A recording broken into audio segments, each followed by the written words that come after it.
మల్కాజ్గిరి నియోజకవర్గం అభివృద్ధి కోసం బీఆర్ఎస్ పార్టీ అహర్నిశలు పనిచేస్తుందని బీఆర్ఎస్ నాయకులు విలేకరుల సమావేశంలో తెలిపారు. మల్కాజ్గిరి ఎమ్మెల్యే మర్రి రాజశేఖర్ రెడ్డి నిత్యం ప్రజలలో ఉండి సమస్యలను పరిష్కరించే దిశగా ముందుకు సాగుతుంటే ఓర్వలేక కొందరు అధికార పార్టీ నాయకులు ఎమ్మెల్యేపై తప్పుడు ప్రచారాలు చేస్తున్నారని మండిపడ్డారు. ఈ సందర్భంగా విలేకరుల సమావేశం ఏర్పాటు చేసిన టీఆర్ఎస్ నాయకులు మల్కాజ్గిరి నియోజకవర్గంలో ఇప్పటి వరకు జరిగిన అభివృద్ధి కార్యక్రమాలు వివరించారు. నియోజకవర్గంలో ఆర్కేపురం ఫ్లైఓవర్ నూతనంగా ఏర్పాటు చేయాలని ఎమ్మెల్యే కోరగా దీనిపై ప్రభుత్వం స్పందించి వెంటనే నూతన ఫ్లైఓవర్ కోసం మార్గదర్శకాలు విడుదల చేసిందని, మల్కాజ్గిరి నియోజకవర్గంలోని పలు రైల్వే క్రాసింగ్ వద్ద ఆర్యూబీ నిర్మాణం కోసం శాంక్షన్ చేపించామని తెలిపారు. ప్రెస్ మీట్ పెట్టే ముఖ్య ఉద్దేశం ఏంటంటే, గత సంవత్సరన్నర కాలంగా మా ఎమ్మెల్యే గారైన మర్రి రాజశేఖర్ రెడ్డి గారు తీసుకొచ్చిన డెవలప్మెంటల్ ఫండ్స్ ఏవైతే ఉన్నాయో, అదేవిధంగా అభివృద్ధి ఎలా అయితే జరుగుతుందో చెప్పే ముఖ్య ఉద్దేశమే ఈ ప్రెస్ మీట్ పెట్టడానికి కారణం. మా ఎమ్మెల్యే గారిని కేవలం మెమరాండం ఎమ్మెల్యే అని చెప్పి చాలామంది నాయకులు కూడా అనడం జరిగింది. మనందరికీ తెలుసు, అడగందే అమ్మాయినా అన్నం పెట్టదు. ఇప్పుడు నా డివిజన్లో ఏ వర్క్స్ అవసరం ఉన్నాయి ఏంటి అనేది ఏ ఒక్క అధికారికి కూడా తెలీదు. మన డివిజన్లో ఏ వర్క్స్ అవసరమో కమిషనర్ గారికి అయితేనేమి, జోనల్ కమిషనర్కి అయితేనేమి, ప్రతి ఒక్క అధికారికి మన దగ్గర ఏ వర్క్స్ అవసరం ఉన్నాయో తీసుకెళ్తే కానీ వాళ్ళకి తెలియదు. కాబట్టి మేము మెమరాండమ్స్ ఇస్తూ వచ్చాము గత సంవత్సరన్నర కాలంగా. దానికి ఫలితమే గత 2 నెలల్లో మాకు శాంక్షన్స్ ఇవ్వడం జరిగింది. కాన్స్టిట్యుయెన్సీ మొత్తంలో ఎస్ఎన్డిపి కింద ఒక 7 కోట్లు శాంక్షన్ అయ్యాయి. దాంట్లో భాగంగానే నా డివిజన్ అయిన గౌతమ్ నగర్లో చిన్మయ మార్గ్లో బాక్స్ డ్రైన్కి 1.5 కోటి రూపాయలు శాంక్షన్ ఇవ్వడం జరిగింది. అదేవిధంగా జిహెచ్ఎంసీ ఫండ్స్ మొత్తం కాన్స్టిట్యుయెన్సీ మొత్తంలో 13 కోట్లు ఇవ్వడం జరిగింది. దాంట్లో భాగంగా నా డివిజన్ అయిన గౌతమ్ నగర్కి 1 కోటి రూపాయలు శాంక్షన్ అయ్యింది. అదేవిధంగా చూసుకుంటే మల్కాజ్గిరి కరెంట్ సప్లై ఏదైతే ఉందో ఓన్లీ 1 ఫేజ్ మీద రన్ అవుతూ ఉంది. ఇది ఇప్పటి వరకు కూడా ఎలక్ట్రిసిటీ డిపార్ట్మెంట్కి ఎవరు కూడా తీసుకెళ్ళిన దాఖలాలు లేవు. మా ఎమ్మెల్యే మర్రి రాజశేఖర్ రెడ్డి గారు వారి దగ్గరికి ఎలక్ట్రిసిటీ డిపార్ట్మెంట్ దగ్గరికి గత 40 సంవత్సరాల నుంచి ఫేస్ చేస్తున్న ఈ ప్రాబ్లమ్ని డిపార్ట్మెంట్కి తీసుకెళ్ళి 3 ఫేజ్ కరెంట్ని శాంక్షన్ చేపించడం జరిగింది.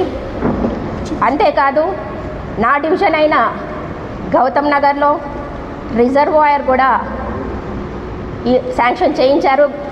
పార్టీలకు అతీతంగా సీఎం అయిన రేవంత్ రెడ్డి గారిని కూడా కలిసి రిజర్వాయర్ని శాంక్షన్ చేయించడం జరిగింది. అంతేకాదు నా డివిజన్లో గౌతమ్ నగర్లో 40 సంవత్సరాల నుంచి పబ్లిక్ అక్కడ ఎంతో ప్రాబ్లం ఫేస్ చేస్తున్నారు. గేట్ అర్ధగంట పడడం వల్ల దాన్ని కూడా ఆయన దృష్టికి తీసుకెళ్ళాము. ఆయన వెంటనే దాన్ని రియాక్ట్ అయ్యి మాతో పాటు అధికారుల దగ్గరికి తిరగడము, అంతేకాకుండా దాన్ని శాంక్షన్ 28 కోట్లతోటి శాంక్షన్ చేయించడం జరిగింది. అది అండర్ ప్రాసెస్లో ఉంది. అంతేకాకుండా ఆయన పార్టీలకు అతీతంగా ప్రతి ఒక్క మినిస్టర్ దగ్గరికి, అలాగే సీఎం గారి దగ్గరికి తిరిగి ప్రతి ఒక్క డెవలప్మెంటల్ ఫండ్లు తీసుకురావడం జరుగుతుంది. అదేవిధంగా గత ఎమ్మెల్యేలు ఎవ్వరు కూడా ఇప్పటివరకు అసెంబ్లీలో మాట్లాడిన దాఖలాలు అయితే మనం చూడలేదు. ప్రతి ఒక్క వర్క్ని నా డివిజన్ అయిన మల్లికార్జున్ నగర్లో యుఎల్సి ప్రాబ్లం ఉంది, దాన్ని కూడా అసెంబ్లీలో ఆయన మాట్లాడడం జరిగింది. అదేవిధంగా ఎండోన్మెంట్ ల్యాండ్స్ గురించి కానీ, భూ కబ్జాల గురించి కానీ ఇకపోతే నా డివిజన్లో చిన్మయ్ మార్గ్లో ప్రాబ్లం ఏదైతే ఫేస్ చేస్తున్నారో వర్షం వచ్చినప్పుడు దాని గురించి కూడా ప్రతి ఒక్కటి కూడా అసెంబ్లీలో మాట్లాడిన వ్యక్తి మా ఎమ్మెల్యే మర్రి రాజశేఖర్ రెడ్డి గారని కూడా చెప్పేసి ఈ సందర్భంగా తెలియజేసుకుంటున్నాను. అటువంటి ఎమ్మెల్యేని మాకు ఇచ్చినందుకు మా పార్టీ అధినేత కేసీఆర్ గారికి కృతజ్ఞతలు తెలియజేసుకుంటున్నాను. అదేవిధంగా మా ఎమ్మెల్యే అయిన మర్రి రాజశేఖర్ రెడ్డి గారికి కూడా హృదయపూర్వక ధన్యవాదాలు తెలియజేసుకుంటున్నాను. థ్యాంక్ యూ, నాకు ఈ అవకాశం ఇచ్చినందుకు. Thank you very much. ఇవాళ మనం అది లేడౌన్ చేయడానికి కూడా అవకాశాలు ఉన్న తరుణంలో మళ్ళా మొన్న ముఖ్యమంత్రి రేవంత్ రెడ్డి గారిని కలిసి మల్కాజ్గిరి డెవలప్మెంట్ కోసం 50 కోట్ల రూపాయలు ప్రతిపాదనలు ఇవ్వడం జరిగింది. ఇవి ఎందుకు చెప్తున్నామంటే మీకు కూడా తెలియాలి, ఇవన్నీ మా దగ్గర ప్రూఫ్స్ ఉన్నాయి. మీరు ఏది అడిగినా కానీ ఆ ప్రూఫ్స్ కూడా తీసుకొచ్చి పెడతాం. ఇప్పుడు మా దగ్గర ఉన్న డెవలప్మెంట్లు కూడా ఎమ్మెల్యే గారు ప్రతిపాదించినాయా లేకపోతే వేరే వాళ్ళు ఎవరైనా ప్రతిపాదించినాయా? ఎందుకంటే మీకు తెలుసు, మీకు కూడా తెలుసు.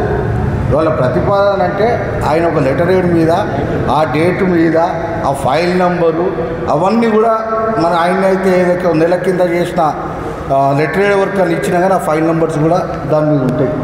ఆ ఫైల్ నెంబర్స్ కూడా మేము ప్రతి ఒక్క వర్క్ కూడా చూపెట్టడానికి రెడీ ఉన్నాం. ఎందుకంటే ఇదే నిదర్శనం.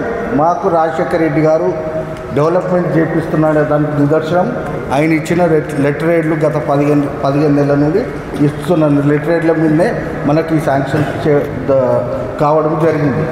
మరి ముఖ్యంగా మొన్ననే ఈ యొక్క ఆర్కే నగర్లో కొత్త రైల్వే స్టేషన్ ఏర్పాటు కావడం జరుగుతున్నది. దాన్ని కూడా ఆర్కే నగర్ అసోసియేషన్ వాళ్ళు మొన్న అన్నగారి దగ్గరకు వస్తే మళ్ళీ మేము అది ఎందుకంటే ఇవాళ దాని నామకరణము రాధాకృష్ణ, ఆర్కే నగర్ మీన్స్ రాధాకృష్ణ నగర్ అనే స్టేషను మల్కాజ్గిరిలో రావాలని వాళ్ళ ప్రతిపాదన, మల్కాజ్గిరి ప్రజలు కూడా ప్రతిపాదన.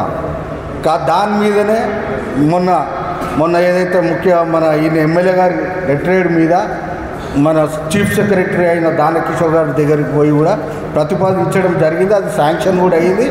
కేవలం మన ఈయన ఎవరు దానకిషోర్ గారు కమిషనర్ గారికి లెటర్ రాసి దీని నామకరణం మీన్స్ లెటర్లు స్పెల్లింగ్ కానీ 3 లాంగ్వేజ్లలో హిందీ, తెలుగు, ఇంగ్లీష్ ఇంకేమైనా లాంగ్వేజ్లు ఉంటే కూడా వాళ్ళు స్పెల్లింగ్స్ ఇస్తే ఆ స్పెల్లింగ్స్తోని ఆ యొక్క రాధాకృష్ణ నగర్ ఏర్పాటు కావడం జరుగుతుంది. ఈ యొక్క ఘనత కేవలం మర్రి రాజశేఖర్ రెడ్డి గారు అని కూడా నేను ఈ యొక్క సభ మాకు పత్రికా విలేకరుల సంబంధంగా తెలియజేస్తూ ఉన్నా. ఎన్నో కార్యక్రమాలు ఇవాళ అరుంధతి హాస్పిటల్, ప్రతిరోజు అరుంధతి హాస్పిటల్ పోనీకి కూడా మల్కాజ్గిరిలో ఒక అంబులెన్స్ పెట్టడం జరిగింది, ఫ్రీ అంబులెన్స్. దానికి టైం టు టైం ఒకరోజు ఒక ఏరియా నుండి అట్లా వీక్ వైజ్గా ప్రతిరోజు ఏదో ఒక ఏరియా నుండి పోయి ఇక్కడ నుండి ఫ్రీగా పోయి కూడా ట్రీట్మెంట్ చేయించుకొని రావడం కూడా జరుగుతుంది. ఎన్నో ఆపరేషన్లు కూడా చేసుకోవడం జరిగింది. అవి మీకు కూడా సోషల్ మీడియాలో కూడా మీరు కూడా డైలీ చూస్తూ ఉన్నారు.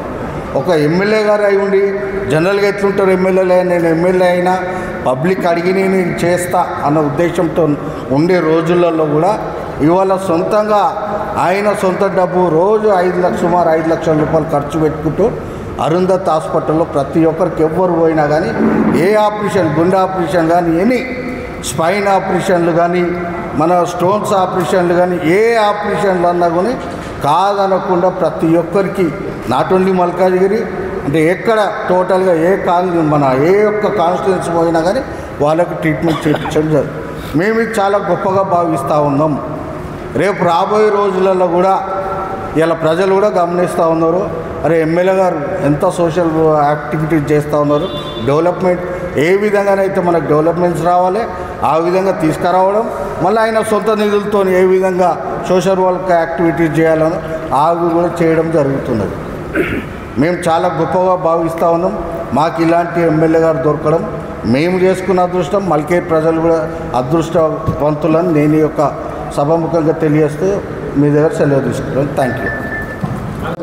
తెలంగాణ ఉద్యమానికి ఒక ఉద్యమకారులై మమ్మల్ని అందరినీ నడిపించి భారత టీఆర్ఎస్ నుంచి భారత రాష్ట్ర సమితి దాకా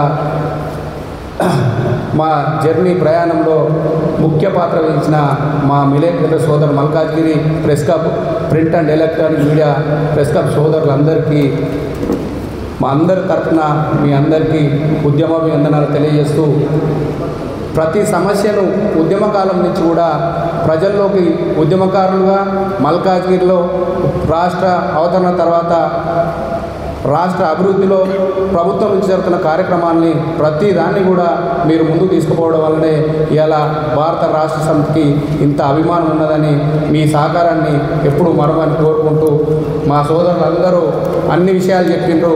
నేను 2-3 విషయాలు జనరల్గా చెప్పి క్లోజ్ చేస్తా, జర సహకరించవలసిందిగా విజ్ఞప్తి చేస్తూ ఉన్నాం.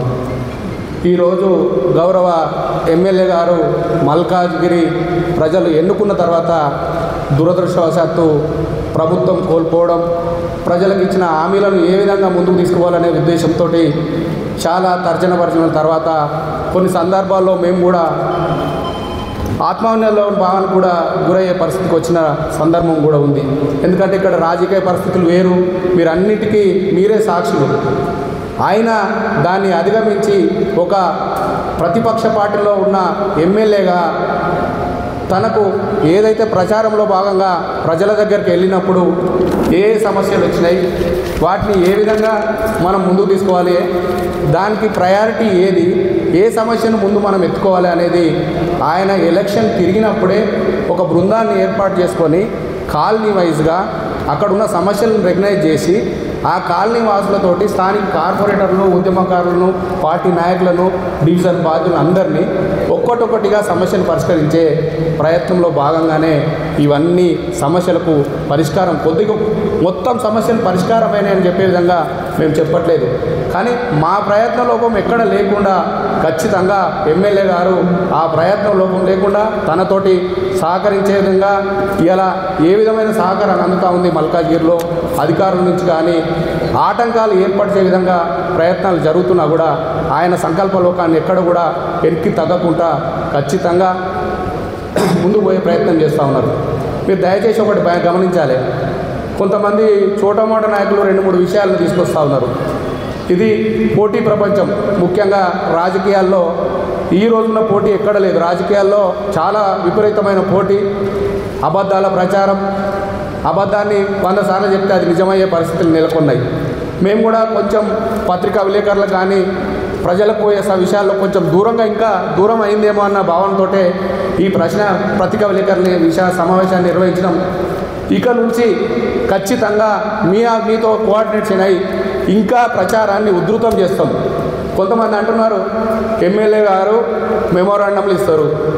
ఇవాళ ఒక ముఖ్యమంత్రి కానీ రాష్ట్ర మంత్రులు కానీ మనకు కావాల్సిన ప్రాజెక్టులను ఎక్కడికి పోయి తీసుకొస్తారు? కేంద్ర మంత్రులకు కాకపోతే ప్రధానమంత్రి గారికి రాష్ట్ర సమస్యలను చెప్పి వారి సమస్యను పరిష్కరించే విధంగా ప్రయత్నం చేస్తారు. ఇలా రాష్ట్ర ప్రభుత్వంలో మంత్రులు ఏం చేస్తున్నారు? పైన ఉన్న అధికారులకు చెప్తున్నారు, అక్కడ సంబంధిత కేంద్ర మంత్రుల దగ్గరికి పోతున్నారు.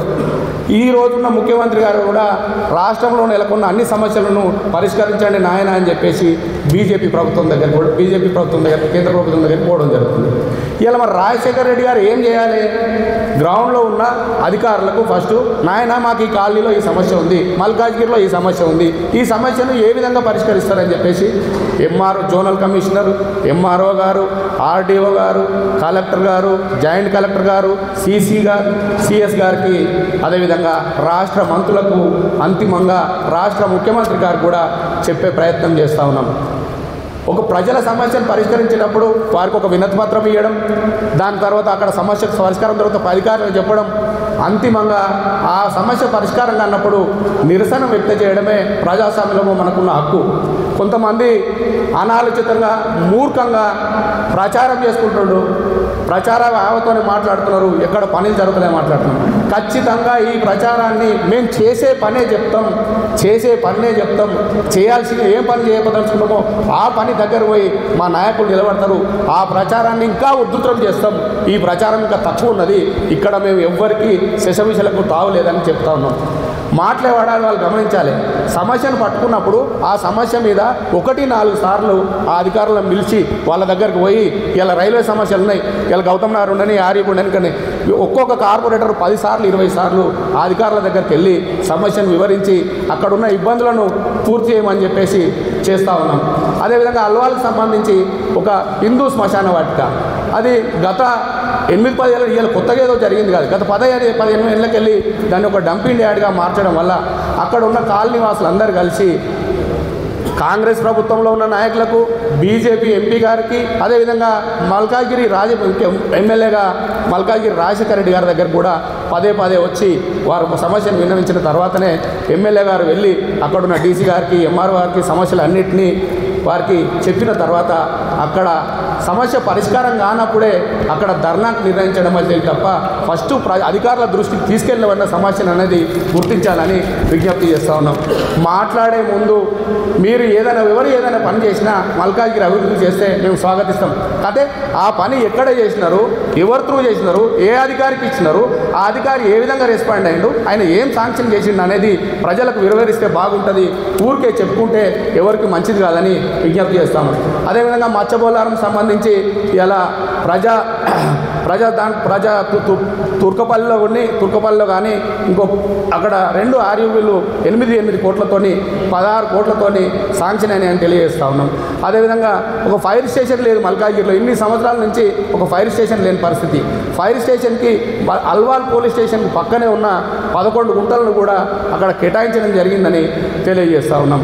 అదేవిధంగా ఉత్తమ్ నగర్ నుంచి రైల్వే ఇక్కడ ఏదైతే రైల్వే సంబంధించినది కానీ ఆర్మీకి సంబంధించిన రోడ్లను కూడా ఇలా వారు అసెంబ్లీలో ప్రస్తావించి